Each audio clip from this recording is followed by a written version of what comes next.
High dear students तुम्हादेर सकलकेई बांगलार स्कूले welcome. चलो आज के आमरा आलोचना करब तुम्हादेर राष्ट्रविज्ञानेर षष्ठ अध्यायेर एकटी गुरुत्वपूर्ण बड़ प्रश्न।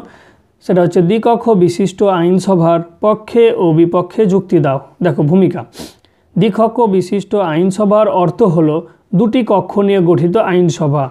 सर्वप्रथम इंग्लैंडे द्विकक्ष विशिष्ट आईनसभा चालू हय।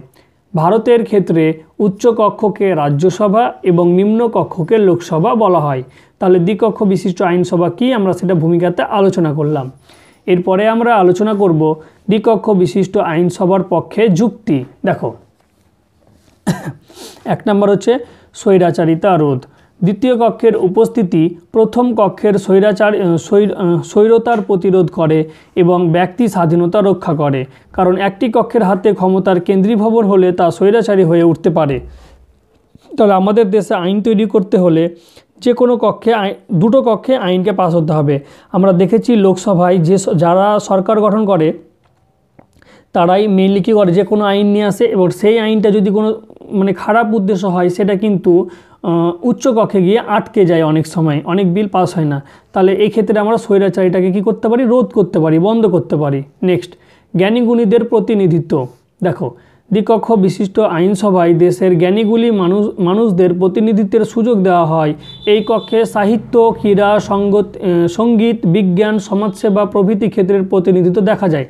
आमरा देखेछि आमादेर जे उच्च कक्ष आछे सेखाने এই রকম ব্যক্তিদের 12 জনকে রাষ্ট্রপতি নির্বাচিত করতে পারে।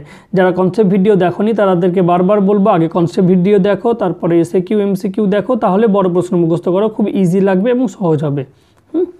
নেক্সট, সংখ্যালঘুদের স্বার্থ রক্ষা। দেখো এই আইনসভায় পরোক্ষ নির্বাচন ও মনোনয়নের ব্যবস্থা থাকায় সংখ্যালঘুদের স্বার্থ রক্ষা তাদের মধ্য থেকে প্রতিনিধি নির্বাচন করা যায়। তাহলে এই যে বললাম রাষ্ট্রপতি তোমার 12 জনকে নির্বাচিত করতে পারবে, সেক্ষেত্রে কোনো সংখ্যালঘু দলের যদি সেই সংখ্যা না থাকে তাহলে রাষ্ট্রপতি সেই সংখ্যালঘুদের মধ্যে কাউকে নির্বাচন করার একটা সুযোগ থাকে। নেক্সট, রাজনৈতিক শিক্ষার বিস্তার। দেখো এই আইনসভায় আইন প্রণয়নের সময় যে তর্ক বিতর্ক হয় তা জনগণের মধ্যে রাজনৈতিক চেতনা ও শিক্ষার প্রসার ঘটে। স্যামুয়েল বিয়ারের মতে জনসাধারণের সঙ্গে সংযোগ সাধনের ভূমিকা হলো আইনসভার প্রধান কাজ। নেক্সট দেখো দ্বিকক্ষ বিশিষ্ট আইনসভার বিপক্ষে যুক্তি। তো এক নম্বর হচ্ছে অগণতান্ত্রিক। দ্বিকক্ষ বিশিষ্ট আইনসভার উচ্চ কক্ষের সদস্যরা সকলে পরোক্ষ নির্বাচন পদ্ধতির দ্বারা নির্বাচিত বা মনোনীত হয়। আমরা দেখেছি রাজ্যসভার যারা এমপি হয় তারা কিন্তু ডিরেক্টলি আমাদের জনগণের দ্বারা নির্বাচিত হয় না। বিভিন্ন রাজ্যের এমএলএ যারা আছে, অর্থাৎ আমরা যাদের এমএলএকে নির্বাচন করি সেই এমএলএরা এই এমপিদের নির্বাচন করে।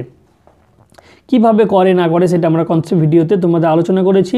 ষষ্ঠ অধ্যায়ের তোমাদের ভিডিও লিঙ্ক নিচে ডেসক্রিপশন বক্সে দেওয়া রয়েছে। আগে কনসেপ্টটা ক্লিয়ার করো, দেন এগুলো পড়ো, ইজি লাগবে। যাই হোক, এই কারণে অনেকে মনে করেন এই পদ্ধতি গণতান্ত্রিক রীতিনীতি লঙ্ঘন করে। তাহলে যেহেতু দ্বিকক্ষ বিশিষ্টর মধ্যে যারা রাজ্যসভার সদস্য তারা পরোক্ষভাবে নির্বাচন হচ্ছে, এই কারণে এটা গণতান্ত্রিক নয়, অগণতান্ত্রিক। নেক্সট হচ্ছে প্রগতি বিরোধ। দেখো অনেক ক্ষেত্রে কেবলমাত্র বিরোধিতার কারণে জনকল্যাণমূলক ও প্রগতিশীল আইন প্রণয়নে দ্বিতীয় কক্ষ অহেতুক জটিলতা ও বাধার সৃষ্টি করে, যা প্রগতি বিরোধ। দেখো অনেক সময় কি হয় যে একটা সরকার যারা লোকসভায় আছে তারা একটা বিল লোকসভায় পাস করে দিলেও দেখা গেল যে তোমার রাজ্যসভায় ওই সরকারের ক্ষমতা নেই, তখন কি করে বিরোধীরা সেই বিলটাকে আটকে দেয়।